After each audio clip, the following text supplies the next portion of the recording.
Our second reading comes from the book of Job, the 23rd chapter, verses 1 through 17. Then Job answered, "Today also my complaint is bitter. His hand is heavy despite my groaning. Oh, that I knew where I might find him, that I might come even to his dwelling. I would lay my case before him and fill my mouth with arguments. I would learn what he would answer me and understand what he would say to me. Would he contend with me in the greatness of his power? No. But he would give heed to me. There an upright person could reason with him, and I should be acquitted forever by my judge. If I go forward, he is not there, or backward, I cannot perceive him. On the left he hides, and I cannot behold him. I turn to the right, but I cannot see him. But he knows the way that I take. When he has tested me, I shall come out like gold. My foot has held fast to his steps. I have kept his way and have not turned aside. I have not departed from his commandment of his lips. I have treasured in my bosom the words of his mouth. But he stands alone, and who can dissuade him? What he desires, that he does. For he will complete what he appoints for me, and many such things are in his mind. Therefore I am terrified at his presence. When I consider, I am in dread of him. God has made my heart faint. The Almighty has terrified me. If only I could vanish in darkness, and thick darkness would cover my face." This is the word of the Lord.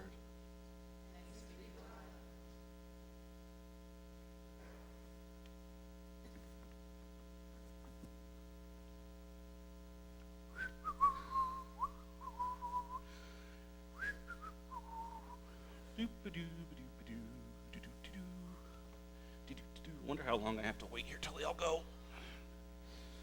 I don't know. Let's see here. How long can I do this for?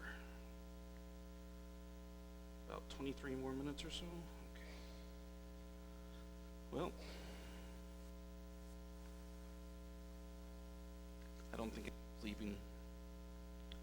I guess I gotta get out there.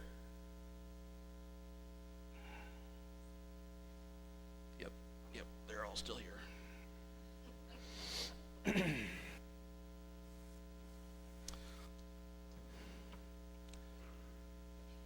Now or never, I guess.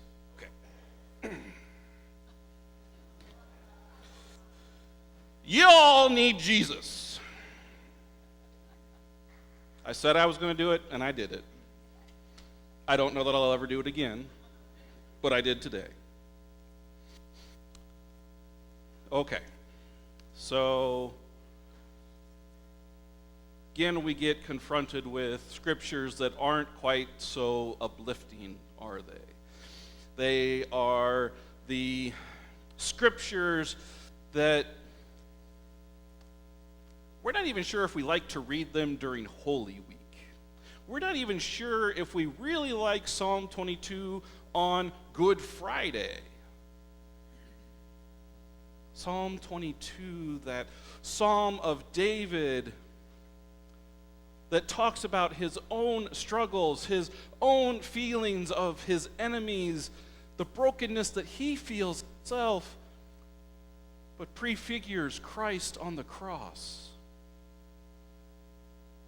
So in one sense, that should be an extremely joyful psalm because it's about the moment our release.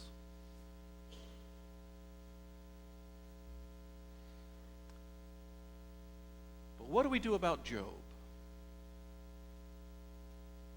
Job, this book that sits almost completely different from anything else in the Bible. This book where we see God willing to turn his back on one of his most devoted followers.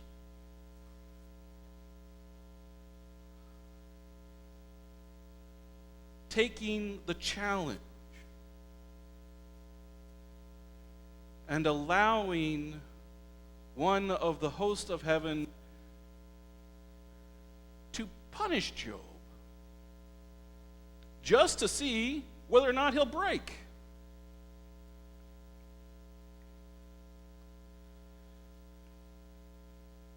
I think Job, the story of Job, actually is a major life lesson for us, because we've all been there, or worse, we've been the one to do it.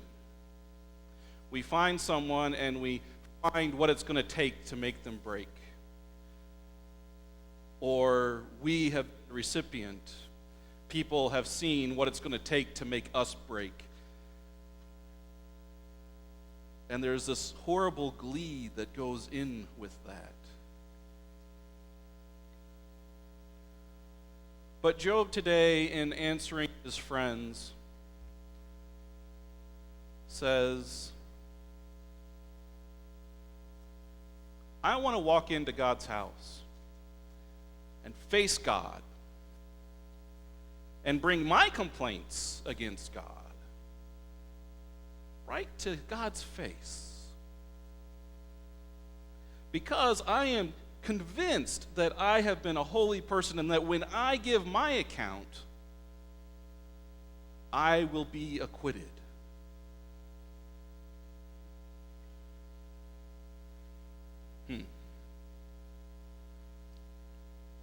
Anyone so bold? Anyone ready to do that right now? Just walk into God's house, sit there and look at God and go, let me tell you, Mr. God, about me. Anyone? Well, you all need Jesus. That's half the point. That in Jesus, Jesus living through us, we can be so bold as to go to that throne, look God in the eye and say,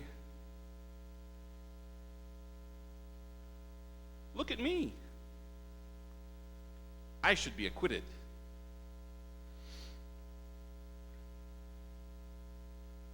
But it takes a lot to be able to say that.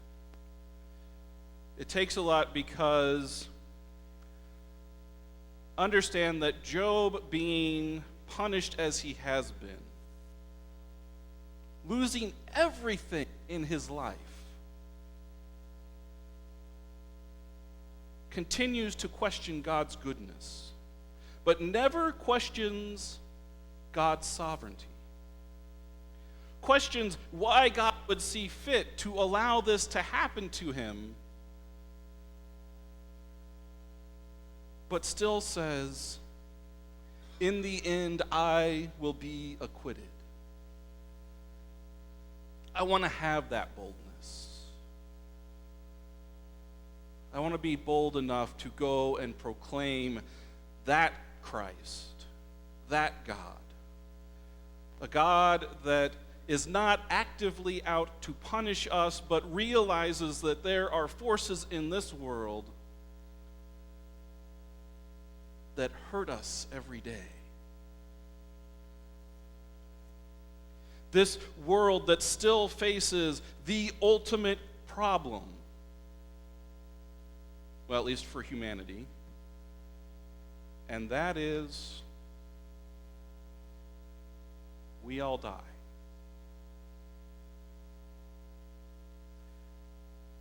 This world was not meant to be the kingdom. But again, I want to stress, we as Christians, we as the followers of Christ, those who are willing to do what Christ has done and told us to do, we can make this world as close to the kingdom as is humanly possible with Christ in us. It won't be the kingdom, but it sure could be a whole lot closer than we are.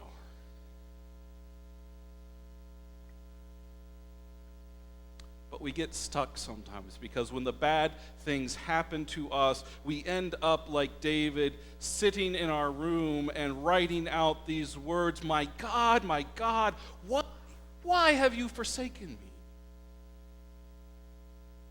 The very words of Christ just before his death. Eloi, Eloi, sabachthani. Why, O Lord my God, have you forsaken me, your Son?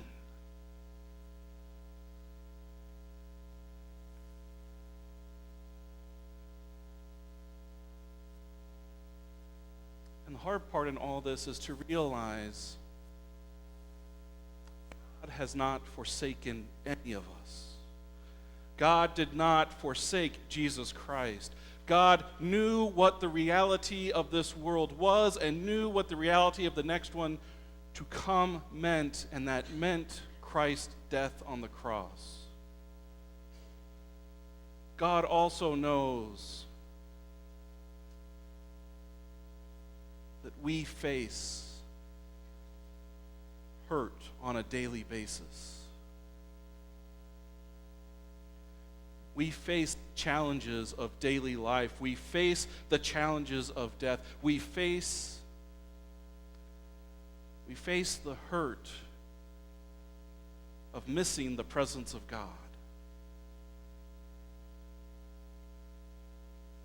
Have any of you ever walked through a dark time where before you, you could not see God? Behind you, no presence. To the left, emptiness, and to the right, there was nothing to be found.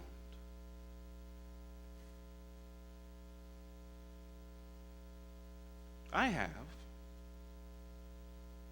And it's a horrible feeling to think that there is no God there, and that's those points where the world interferes with us and says, exactly, where's your God now? The funny thing is, the enemy knows exactly where God is.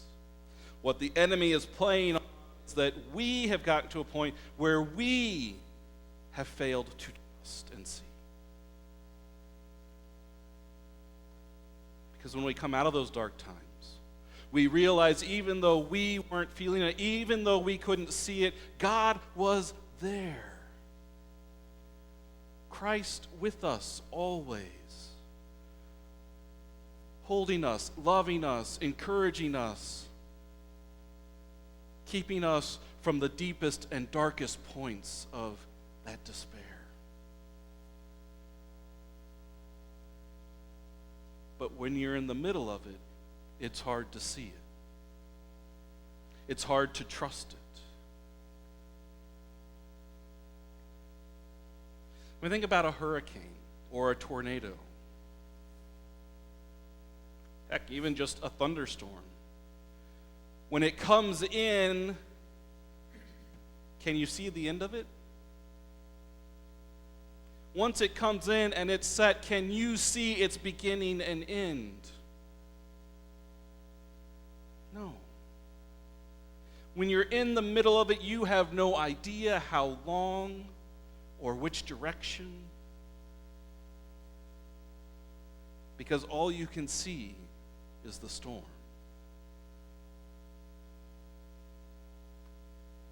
But when you're someone outside of it, you see the size of the storm. You see the challenge, but you also see the end of it. You see the line, and you know where to go in and take someone out to help them see that too. But when you're in the middle, it is so hard.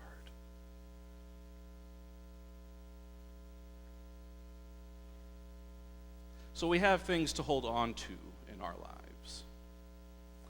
And I want to bring a few of them up because I think they're kind of interesting.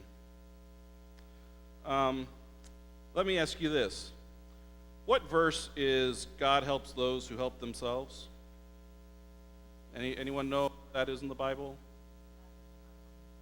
It's not in the Bible, but people say this all the time.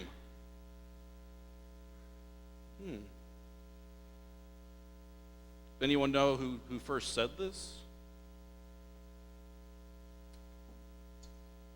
Well, I'll give you a little hint. Benjamin Franklin wrote it in his almanac, but he was actually quoting another English politician. And it started out as, why should we help those people? God helps those who help themselves. I don't know if you all have read the Gospels before or not, but that's not how Christ operates. Christ loves everyone and helps anyone, regardless of whether they're helping themselves or not. How would that have been if Christ went up to the paralytic by the pool and said, "Hey, do you want to get well?" And he responded, "Yeah, but there's no one here to help me." No wonder. You're not helping yourself, dear pal. If you'd only help yourself, I'd be happy to help. But you're not helping yourself. Think about all those things that changes. So got to be careful with that one. How about cleanliness is next to godliness? Any know that scripture? Okay. So that, again, is not a verse in the Bible, right? But it sure is part of the laws. Make sure everything's clean. Do things well, because that will make you holy. Now,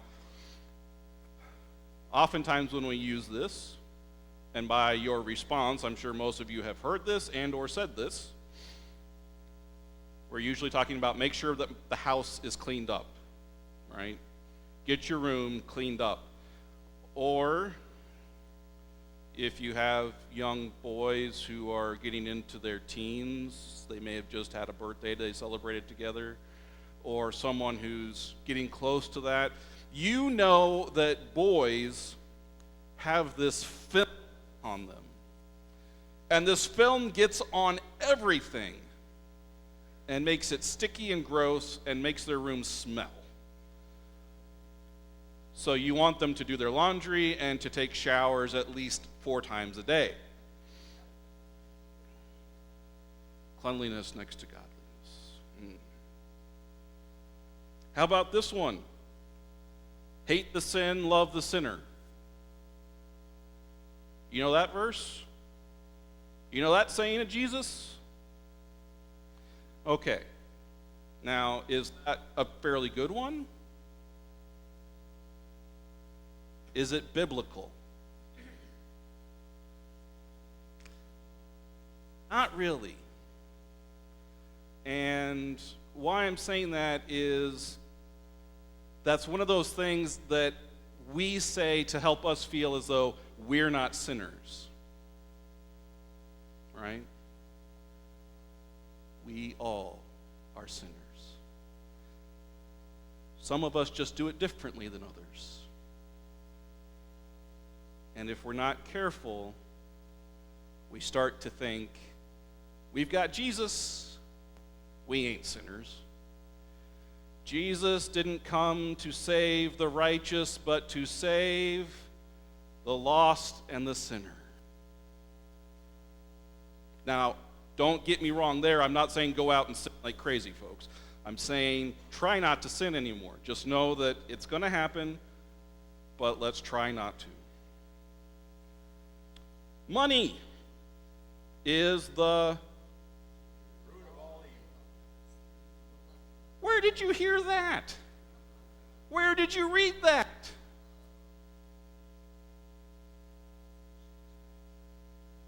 What is it? What is the verse? Love of money is the root of all evil. Greed, covetousness. Some of the very things God said in the 10 Commandments, don't be like this.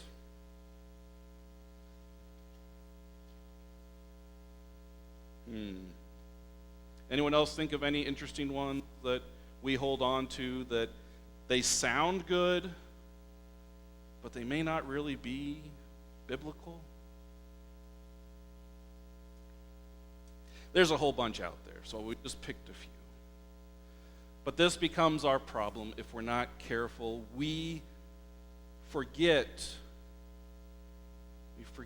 that a God where there is still pain and suffering in the world is not a God who is punishing us, but is a God who is trying to be there for us, to strengthen us, to help us get through that. And that this is actually a God that we can go to. We can go to God's house, knock on the door and say, God, I have had it with you and what you've been doing to me. And God's going to say, come on in. Let's sit down and have a talk. God is welcoming to the questioning of all of it. He is welcoming to the questions of suffering and why it is that we face this. Because in the end, even though we suffer, we have the great high priest, Jesus Christ himself, who has seen this world, felt this world, and knows all of it. And yet still walks beside us. Even more so, walks beside us. Simply because y'all need Jesus. Amen.